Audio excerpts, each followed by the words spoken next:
Hi friends, ఈరోజు వార్తల్లో నిలిచిన కరెంట్ అఫైర్స్లోని మొదటి అంశం, రైతుల రుణమాఫీ అంశాన్ని ముందుకు తీసుకొచ్చింది తెలంగాణలో కొలువుదీరిన కాంగ్రెస్ ప్రభుత్వం. దాదాపుగా 1,00,000 వరకు జమ చేసే అవకాశం ఉంది. పాస్ పుస్తకం ఆధారంగానే రుణమాఫీని చేస్తున్నట్లు ప్రకటించారు. కుటుంబ నిర్ధారణకే రేషన్ కార్డు కానీ కార్డు లేకున్నా వర్తింపని సీఎం రేవంత్ రెడ్డి వెల్లడించారు. రాష్ట్రంలో దాదాపుగా 90 లక్షల రేషన్ కార్డులు ఉండగా 70 లక్షల మంది రైతులు రుణమాఫీలు ఉన్నాయి.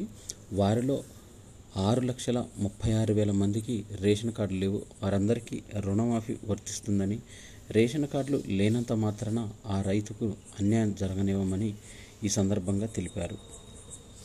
తిరుమల తిరుపతి దేవస్థానం జేఈఓగా వెంకయ్య చౌదరి నియామకం ఖరారైంది.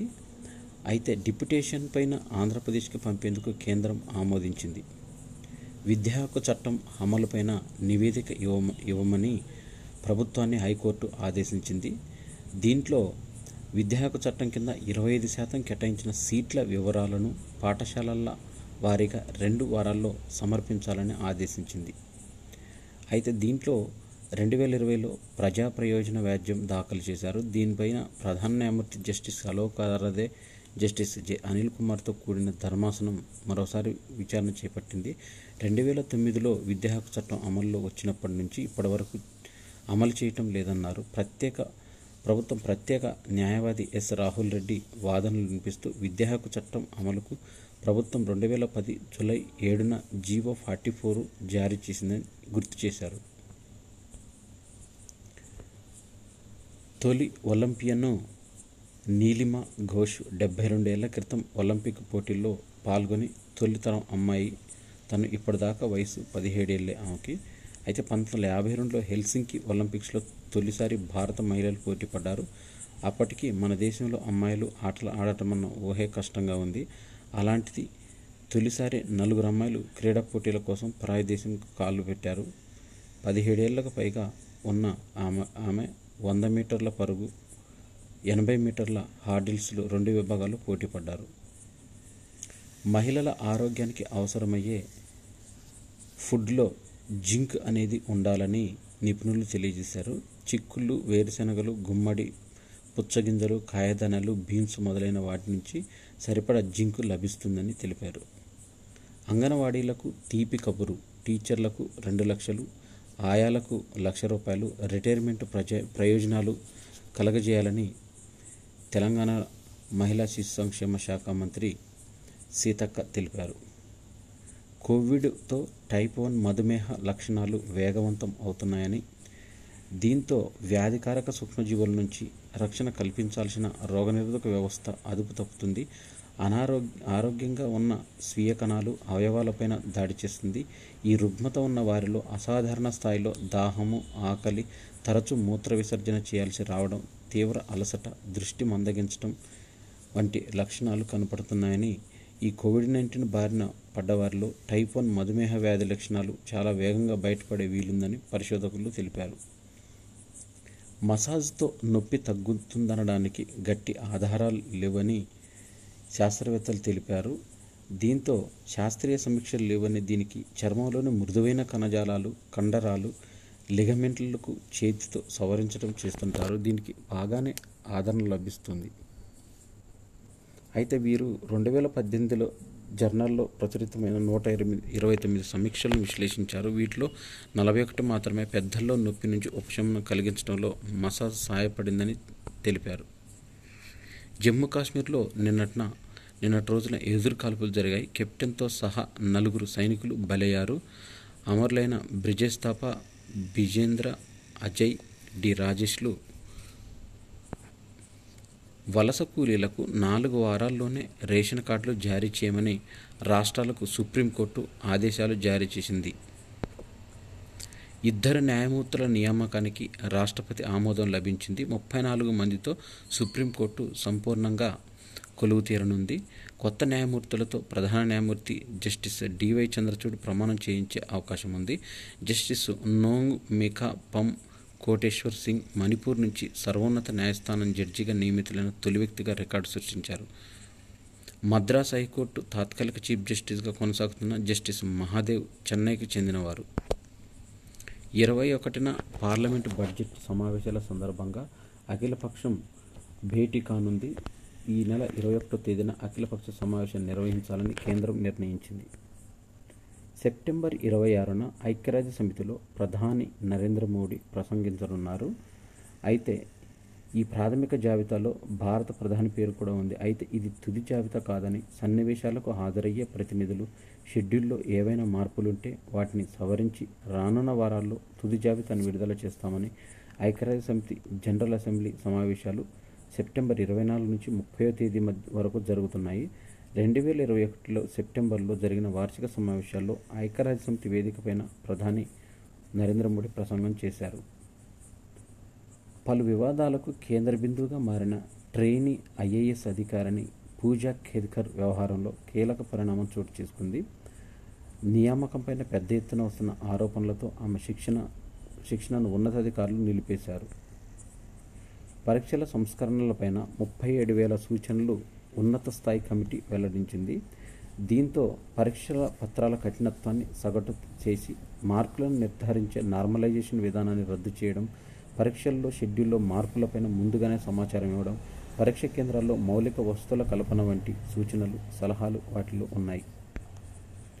చాందీపుర వైరస్తో గుజరాత్లో 8 మంది మృతి చెందారని సాబర్కాంఠా, అరావలి, మహిసాగర్, ఖేడా, మెన్సానా, రాజ్కోట్ జిల్లాలకు చెందిన వారు ఈ వైరస్ బారిన పడ్డట్టు రాష్ట్ర రాజధాని నగరమైన గాంధీనగర్లో మంత్రి మీడియాకు తెలిపారు.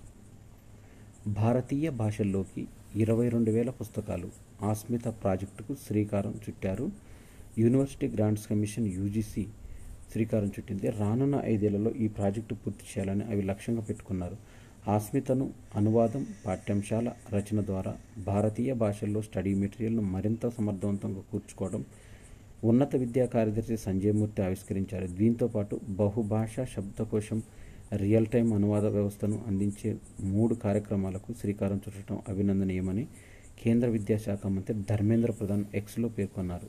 నూతన జాతీయ విద్యా విధానంలో భాగంగా ఈ ప్రాజెక్టులను చేపట్టిన ఆస్మితలో భాగంగా 1000 పుస్తకాలను 22 భాషల్లోకి అనువదిస్తామని వివరించారు. ఇందుకోసం 13 నోడల్ విశ్వవిద్యాలయాలను గుర్తించామని తెలిపారు.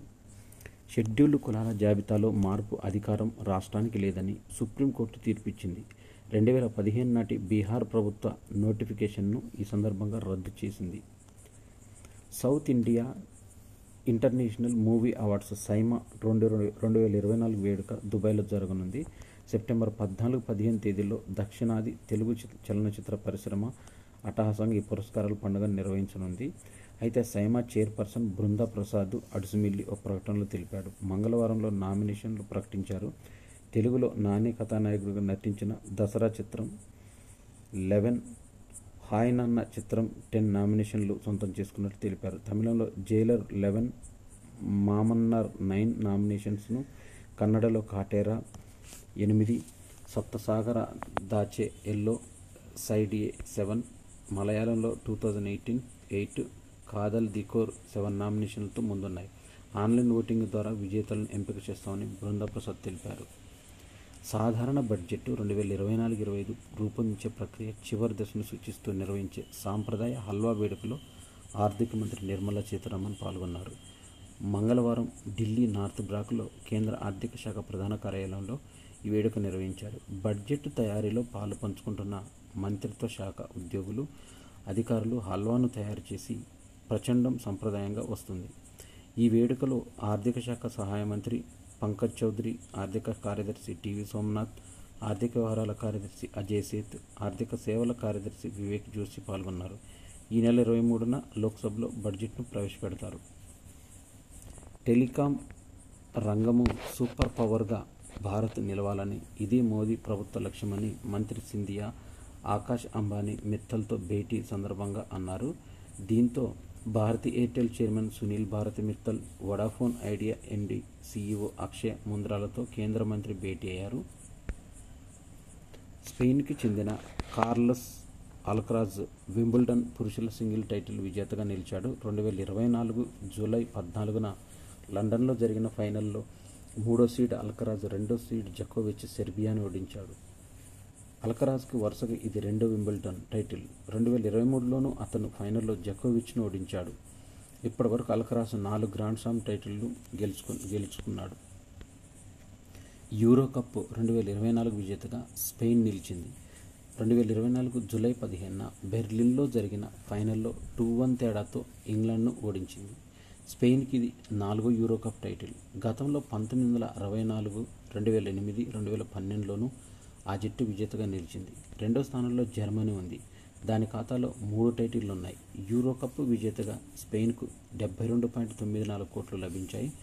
రన్నరప్కు ఇంగ్లాండ్కు 45.60 కోట్లు దక్కాయి. విదేశీ వ్యవహారాల శాఖ కార్యదర్శిగా విక్రమ్ మిస్రీ 59 సంవత్సరాల వ్యక్తి జూలై 15, 2024న బాధ్యతలు స్వీకరించారు. ఇప్పటి వరకు ఆయన జాతీయ భద్రత ఉప సలహాదారుగా ఉన్నారు. Misri 1989 batch Indian foreign service అధికారి, IFS అధికారి. 2019-21 మధ్య ఈయన చైనాలో భారత రాయబారిగా పనిచేశారు. చైనా స్థూల దేశీయోత్పత్తి GDP వృద్ధి రేటు 2024 రెండో త్రైమాసికంలో 4.7% పడిపోయిందని ప్రభుత్వం 2024 జూలై 10న ప్రకటించింది. ఈ ఏడాది మొదటి త్రైమాసికంలో వృద్ధి రేటు 5.3%గా ఉంది. ఆర్టిఫిషియల్ ఇంటెలిజెన్స్ అనేది ఎన్నో అవకాశాలను సృష్టిస్తుంది. దీనికి సంబంధించి ప్రస్తుతం సాఫ్ట్వేర్ రంగంలో రాణించాలంటే AI నైపుణ్యాలు తప్పనిసరి. అయితే దీనికి సంబంధించి AI ఉద్యోగ కల్పన అనేది ఏ విధంగా జరుగుతుందనేది మెషిన్ లెర్నింగ్లో 42%, పైథాన్లో 40%, AIలో 36%, కమ్యూనికేషన్ స్కిల్స్లో 23%, న్యాచురల్ లాంగ్వేజ్ ప్రాసెసింగ్ 20%, టెన్సన్లో 19%, డేటా సైన్స్లో 17%, AWSలో 14%, డీప్ లెర్నింగ్లో 14%, జావాలో 11%, ఏజ్యూర్లో 11%, ఇమేజ్ ప్రాసెసింగ్లో 10%, SQLలో 10%, పైటార్చ్లో 9%, ఆజిల్లో 8% అనేది ఉద్యోగ అవకాశాలు లభించే అవకాశం ఉందని దీని సందర్భంగా తెలిపారు. మెషీ మరో కొత్త చాట్బాట్ను సృష్టిస్తుంది. ఇప్పటికే Google, Apple, Microsoft, open AI వంటి దిగ్గజ టెక్ సంస్థలు తమ చాట్బాట్స్ను బలోపేతం చేయడానికి నిరంతరం ప్రయత్నిస్తున్నాయి. దీనికి తోడు ఇప్పుడు ఫ్రాన్స్కు చెందిన క్యూటాయ్ సంస్థ మోషీ పేరుతో సరికొత్త చాట్బాట్ను తీసుకొచ్చింది. ఓపెన్ AIకి చెందిన ChatGPT అధునాతన వాయిస్ మోడ్ ఫీచర్స్ ఇది గట్టి పోటీ ఇవ్వనుందని భావిస్తున్నారు. దీన్ని హీలియం అనే 7 బిలియన్ పారామీటర్ లాంగ్వేజ్ మోడల్తో రూపొందించారు. గొంతులో స్థాయి భేదాలను గుర్తించగలదు, అర్థం చేసుకోగలదు. ఆన్లైన్లోనూ కూడా ఆఫ్లైన్లో కూడా వాడుకోవచ్చు. రకరకాల యాసలను సపోర్ట్ చేస్తుంది. 70 రకాల భావోద్వేగాలను మాట్లాడే ధోరణులు ఆకర్షిస్తుంది. ఒకేసారి 2 ఆడియో ప్రసారాలను మోషీ నిర్వహించడం గొప్ప విషయం. దీంతో ఒకవైపు వింటూనే మరోవైపు ప్రతిస్పందనలు తెలియజేయగలదు. కేవలం 200 మిల్లీసెకన్లలోనే ప్రతిస్పందిస్తుంది. GPT-4o కన్నా ఇది చిన్నది. 8 మంది పరిశోధకులు కేవలం 6 నెలల్లోనే దీన్ని అభివృద్ధి చేశారు. మూత్రాన్ని తాగే నీరులా మారిస్తే ఇదేం చూద్దాం అనుకుంటారు. అయితే ఇప్పుడు అంతరిక్షంలో సుదీర్ఘకాలం నడిచే వ్యోమగాములు ఇదెంతో అవసరం. అంతరిక్షంలో నడిచే సమయంలో నీరు అంతగా అందుబాటులో ఉండదు. మరి అత్యవసర పరిస్థితుల్లో చంద్రుని మీద 24 గంటలు గడపాల్సి రావచ్చు కూడా. ప్రస్తుతం వ్యోమగాములు ధరించే స్పేస్ సూట్లో 1 లీటర్ నీరే ఉంటుంది. ఇలాంటి పరిస్థితుల్లో మూత్రాన్ని తాగే నీరులా మారిస్తే ఎక్కువగా అంతరిక్షంలో నడవడానికి వీలవుతుంది. దీనికోసం ఈ షూట్ని ప్రయోగం చేస్తున్నారు.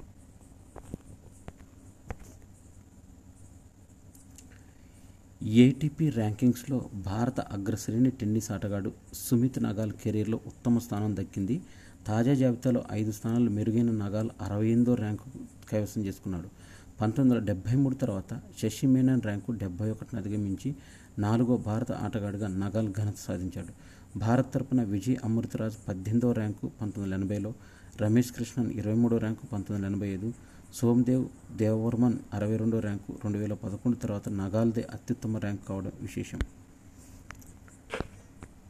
వింబుల్డన్లో రెండోసారి టైటిల్ గెలిచిన అల్కరాజు ఉజ్వల భవిష్యత్తుకు బలమైన పునాదులు వేసుకునడంతో సందేహం లేదు. అతడిపై అంచనాలు ఊరికే గాల్లో వచ్చినవి కాదు. అయితే దీనికి సంబంధించి 2021 నుంచే గ్రాండ్ స్లామ్లో ఆడటం మొదలుపెట్టిన అల్కరాజ్ అప్పుడే 4 మేజర్ టైటిళ్లను కొట్టేశాడు. 2022లో యుఎస్ ఓపెన్లో విజేతగా నిలవడంతో గ్రాండ్ స్లామ్ టైటిళ్ల వేట మొదలైన అతను అక్కడి నుంచి అల్కరాజ్ స్థాయి అతడిపై అంచనాలు పెరుగుతూనే ఉన్నాయి. ఇవి జూలై 17, 2024కు సంబంధించిన కరెంట్ అఫైర్స్. ఈ వీడియో నచ్చినట్టయితే లైక్ చేయండి, షేర్ చేయండి, కామెంట్ చేయండి.